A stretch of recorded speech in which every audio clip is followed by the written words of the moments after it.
U.S. President Donald Trump says his plan to end the war in Ukraine has been fine-tuned to address concerns of both sides after U.S. mediators held talks with Russia and Ukraine.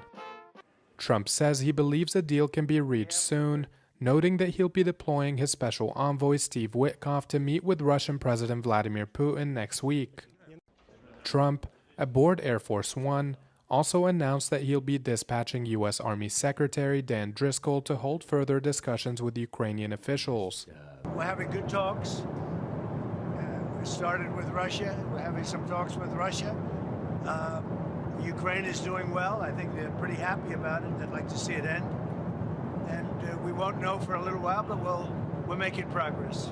They're going to keep talking. They're talking to Russia now. Steve Witkoff is going over. Maybe with Jared, they're going to be meeting with President Putin, I believe, next week in Moscow.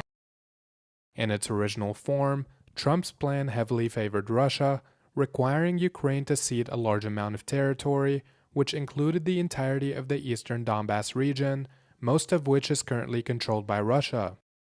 The terms of the proposal raised concern among many European leaders who reject the premise of Ukraine ceding land. On Tuesday, leaders of the Coalition of the Willing, including French President Emmanuel Macron and UK Prime Minister Keir Starmer, held talks to discuss the new peace push. They emphasized their support for Trump's efforts, stressing that talks are going in a positive direction.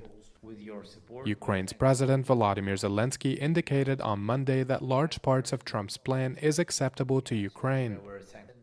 He noted, however, that he'd like to meet with Trump as soon as convenient to iron out final details for a framework for peace. Thank you. That's really important.